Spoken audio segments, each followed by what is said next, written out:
Today we're going to be talking about Lord of the Beans. If you're new here, welcome to Heart of Halfling. We're going to talk about Lord of the Rings and do some Lord of the Ring things. So let's get started.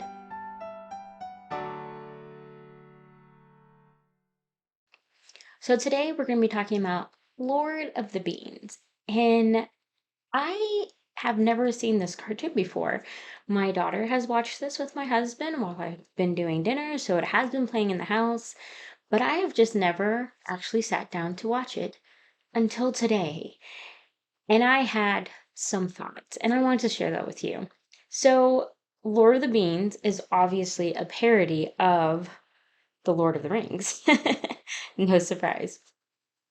And the idea of the whole thing is that Larry and Bob are trying to help a little boy figure out what to do with his gift of building. That his mom says that he's very talented at this, and so what should he do? And Larry says, "You should make yourself rich and famous." And Bob's obviously like, "No, no, no, that's a bad idea.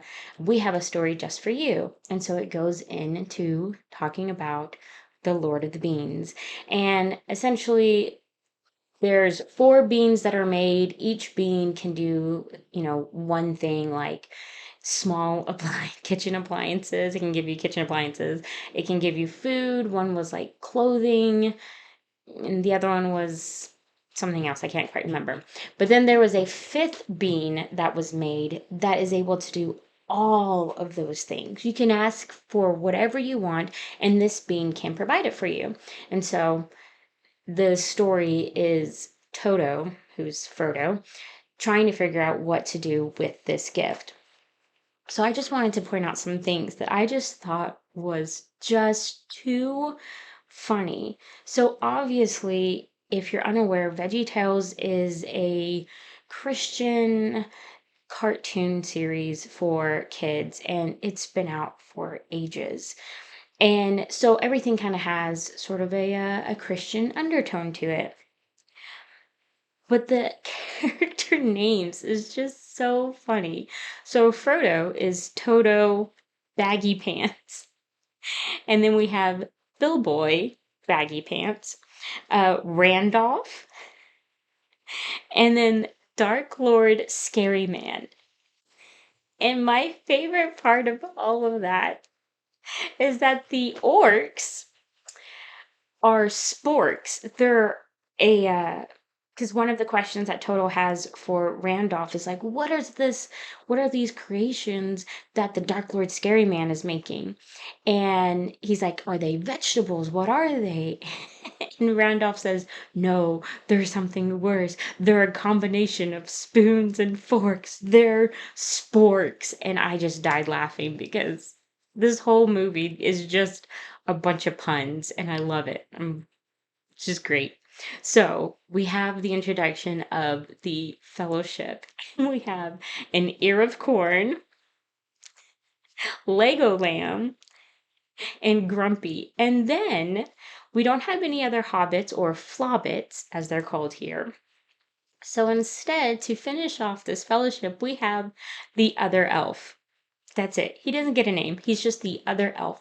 And he's dressed very differently from everybody else. But they just kind of leave it at that. So, okay. So there's our cast. Oh, and Gollum. We get Gollum later. And when Toto meets Gollum, he's like, what's your name? And the character says, well, my name is the sound that I always make. Ahem. That's it. His name is Ahem for the sound that he makes. It's so cheesy, and I'm very well aware of that, but it's just so funny to me.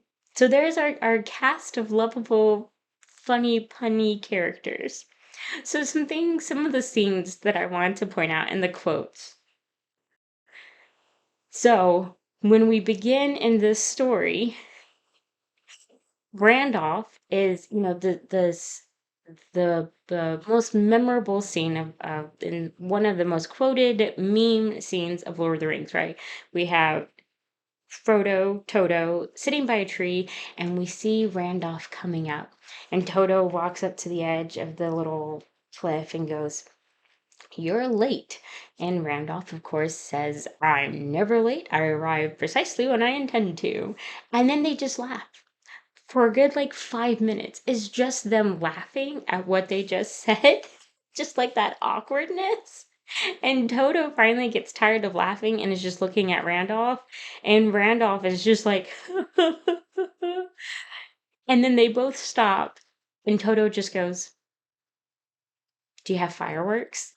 And then it goes to Bill Boy's birthday scene. And it's not his 111th birthday, but rather his 12th his 12th secondth birthday. So he's 122 years old. And he is very tall for a flobbit. And so his weird saying is, "I'm twice as tall as half of you and half as short as twice of you." And then, of course, they all just look at one another.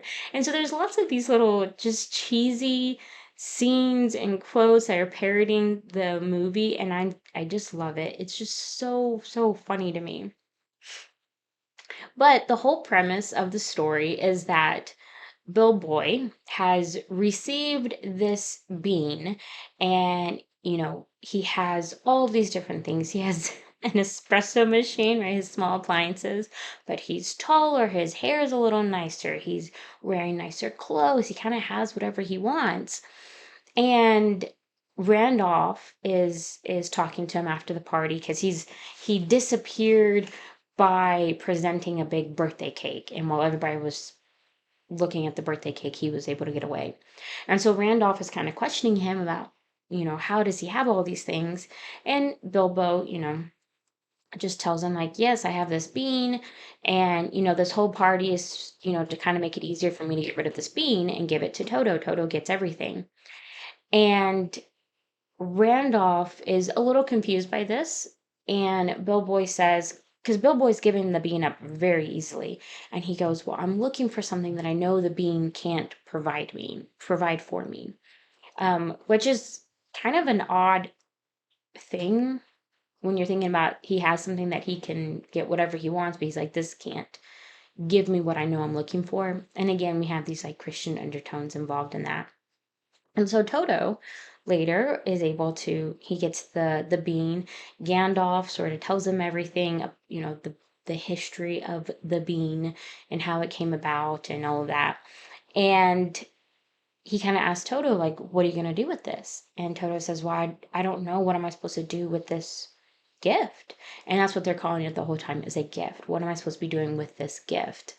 Says, kind of makes this comment very parallel and reminiscent to Gandalf saying, you know, not all can choose what time they have, but they can choose what to do with the time that they have. There you go. And so Randolph says something kind of similar to this of like, not everybody gets to choose what their gift is, but they get to choose what to do with that gift. And so Toto now is like, "Well, what am I supposed to do with this gift? I don't want to use this very powerful being until I know what I'm supposed to do with it." And so they get the fellowship and they kind of go on their quest. And it's very cute. It's very silly. We have Mount Snowia or Mount Much Snowia. And then you have the raspberry forest, which is sort of combining Elrond with Galadriel and Treebeard kind of all in one in this raspberry forest. And so the tree, who's essentially Fangorn, is kind of telling them what they need to do with the bean to try and figure out what the gift is and all of that. So he directs them towards the land of woe. And we go on this journey with them. And at one point they get to the Blue Gate, which is sort of the Black Gate meets Durin's Gate, kind of all mixed together. Like there's a riddle there. And Frodo or Toto easily solves the riddle. But the problem is that when the gates open, it kind of tunnels into like a very small door. And so now Toto has to go on the rest of the journey alone. And when he goes through the small opening into the land of woe, the gates close and the rest of the fellowship is outside. And they kind of make the comment of like, "Oh, the fellowship has failed. We weren't able to help Toto on his quest, yada, yada, yada."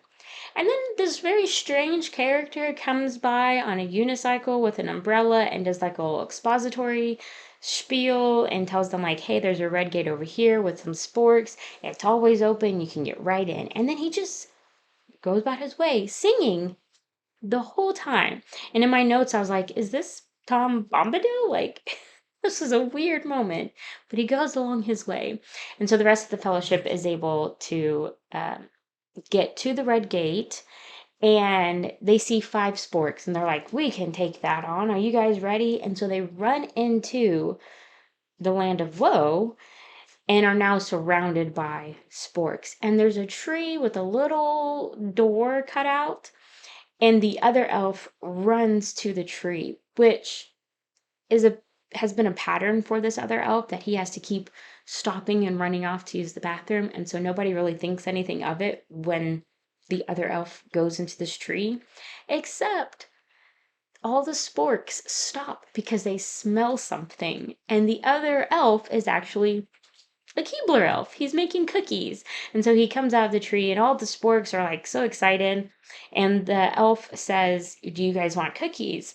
And one of the sporks goes, we've had nothing but nuggety bread for 3 days. Of course we'd like cookies. And so they go and eat the cookies and are now aligned with the other elf. And so the rest of the fellowship now can go off and find Toto.